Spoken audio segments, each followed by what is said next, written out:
Supreme court ने केंद्र और एनटीए को नोटिस जारी किया है। तो बड़ी खबर आपको बता रहे हैं, सुप्रीम कोर्ट ने एनटीए और केंद्र सरकार को नोटिस जारी किया है। तो बड़ी खबर इस वक्त आपको बता रहे हैं, सुप्रीम कोर्ट ने 8 जुलाई को करेगा मामले की सुनवाई। 1563 छात्रों के दोबारा परीक्षा कराए जाने के एनटीए के फैसले के खिलाफ है नोटिस। सुप्रीम कोर्ट ने फिलहाल काउंसलिंग पर रोक से इनकार किया है और आगे चलकर परीक्षा रद्द करते हैं तो काउंसलिंग भी रद्द हो जाएगी। तो बड़ी खबर आपको बता रहे हैं इस वक्त, सुप्रीम कोर्ट 8 जुलाई को करेगा मामले की सुनवाई। और इसी खबर पर और ज्यादा विस्तार से बातचीत करने के लिए हमारे यूपी स्टेट हेड विजय त्रिपाठी जी हमारे साथ जुड़ गए हैं। विजय जी, देखिए, सुप्रीम कोर्ट ने केंद्र सरकार और एनटीए को नोटिस जारी किया है। मामले को अगर देखते हैं तो क्या कुछ बड़ी अपडेट आपके पास? देखिए, मामले में पूरी तरीके से राजनीति हावी हो गई है। एक तरफ जहां एनटीए अपनी साख बचाने की कोशिश कर रही है, वहीं केंद्र सरकार भी अब इस बात को मानने लगी है कि एनटीए की जो प्रक्रिया है उसमें खामियां हैं और उसे दुरुस्त करने की जरूरत है। हालांकि एक तरफ जब सरकार ने शुरुआती तौर पर एनटीए का पक्ष दिया था, लेकिन अब यह दिख रहा है कि सरकार भी अपने हाथ पीछे खींचते दिख रही है। अब जिस तरीके से नेट परीक्षा परसों यूजीसी नेट परीक्षा को भी कल रात में रद्द कर दिया गया है, तो जाहिर सी बात है ये इस टीयूईटी के जैसे 12वीं कक्षा की परीक्षाओं के बाद इस पूरी प्रक्रिया को सख्ती से निपटने के लिए कोर्ट ने दोनों को नोटिस जारी किया है। चाहे केंद्र सरकार हो, उनको भी अपना पक्ष रखने की बात कही गई है और एनटीए को भी एक नोटिस दिया गया है कि 8 जुलाई की सुनवाई में अपने समस्त जो प्रकरण है उस पर आप अपना पक्ष रखें और ये उम्मीद बनाकर रखें कि अगर आप 0.1% भी अगर आपके खामियां निकली तो ये आप पर ये मान के चलिए कि कार्रवाई तय है और इस पूरी प्रक्रिया को खत्म कर दिया जाएगा और फिर से नए टेस्ट की जो गुंजाइश है वो शुरू हो जाएगी। और सुप्रीम कोर्ट इस बात में पूरी तरीके से मुतमईन है कि इस बार एनटीए को बख्शा नहीं जाएगा, क्योंकि तमाम जो राजनीतिक दल हैं उन्होंने भी इस मुद्दे को हवा देनी शुरू कर दी है। आज ही अखिलेश यादव ने भी ट्वीट किया है कि अब यूजीसी और नेट की परीक्षा पर भी सवाल उठ रहे हैं और इस गड़बड़ी के बाद ही उसे रद्द किया गया है। तो भाजपा के राज में माफिया एक बार एग्जाम में धांधली कर रहे हैं।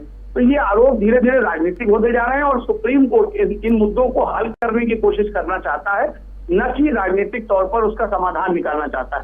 तो जाहिर सी बात है, अब देखना यही है कि एनटीए क्या पक्ष रखता है और किस तरीके की सुनवाई में अपने वकील के माध्यम से क्या जो साक्ष्य रख रहा है वो जायज है, क्योंकि छात्रों में जो तमाम राज्यों में भी लगभग 20 से अधिक याचिकाएं पड़ चुकी हैं और उन सभी को एक जगह कोलैप्स करने की तैयारी में एनटीए कह रहा है बार बार सुप्रीम कोर्ट से कि सिर्फ सुप्रीम कोर्ट में ही इसकी सुनवाई हो, सभी याचिकाओं को एक जगह क्लब कर लिया जाए। तो हालांकि इससे पहले सिर्फ 3 याचिकाएं ही एक साथ सुनी जा रही थी। पहली शिवांगी मिश्रा, दूसरी अमानतुल्लाह खान तेलंगाना वाले और एक और कोई पक्ष था जो छात्र था, उसने अपनी याचिका दाखिल की थी। जाहिर सी बात है, अब देखना यही है कि सुप्रीम कोर्ट इसमें आगे क्या निर्णय लेता है और एनटीए अपना क्या पक्ष रखता है।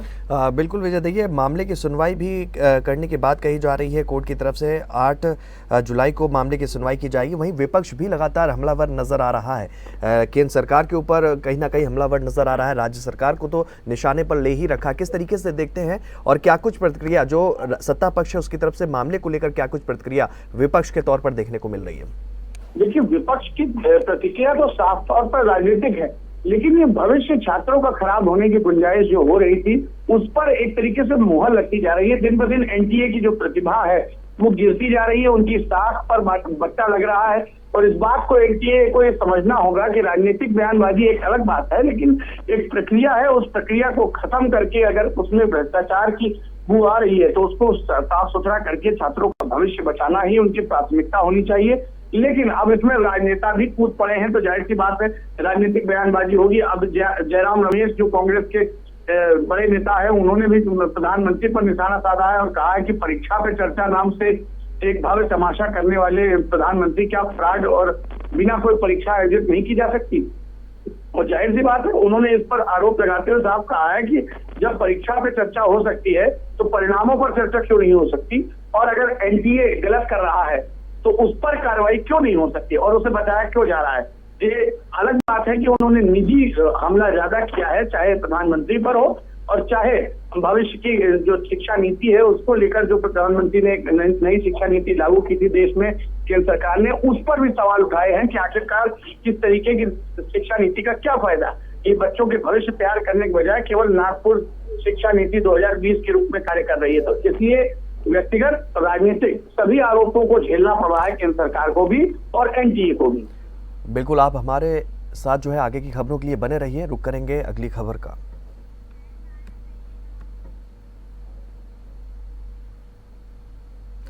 वहीं यूपी की राजनीति से जुड़ी बड़ी खबर आ रही है। हर राज्य में हारी हुई सीटों पर मंथन करेगी कांग्रेस। हर राज्य के लिए कांग्रेस ने फैक्ट फाइंडिंग कमेटी गठित की है और हर राज्य में हारी हुई सीटों पर मंथन करेगी कांग्रेस। अजय माकन, पीएल पुनिया, जिग्नेश मेवानी का भी नाम जो है इस कमेटी में शामिल है।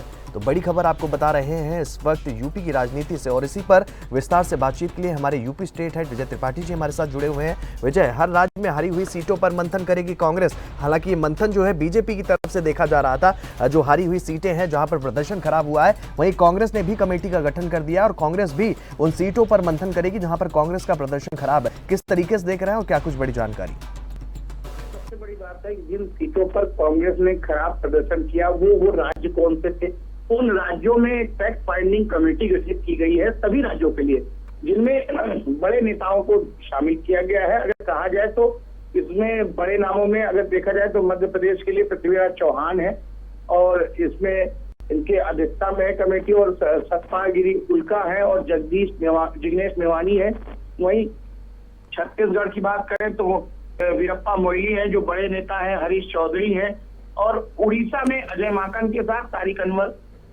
वहीं दिल्ली में पीएल पुनिया को लगाया गया और हिमाचल प्रदेश में इन दोनों में रजनीश पाटिल, इन दोनों नेताओं को जिम्मेदारी दी गई है। कर्नाटका में मधुसूदन मिस्त्री जो कि पहले उत्तर प्रदेश के प्रभारी भी रह चुके हैं, और गौरव गोगोई और हिबी इडेन, ये दोनों तीनों कर्नाटका के प्रभारी बनाए गए। वहीं तेलंगाना में पीजे कुरियन और रबीकुल हसन और प्रगट सिंह, ये तीन ऐसे कमेटी के मेंबर बनाए गए हैं और उनके नेतृत्व में आखिरकार चुनाव में क्यों हार मिली और किस तरीके की जो रणनीति थी उसमें कहाँ कमियां रह गई, इस तरीके के पूरे आयोजन को वो देखेंगे, समझेंगे और एक रिपोर्ट बना करके पार्टी प्रेसिडेंट के पास भेजेंगे। और देखना ये चाहते हैं कि आखिरकार कहाँ कमियां रह गई, कौन सी ऐसी कमी रही जिसकी वजह से हम सीटें नहीं जीत पाए। चलिए, तमाम जानकारी के लिए विजय जी आपका बहुत बहुत धन्यवाद।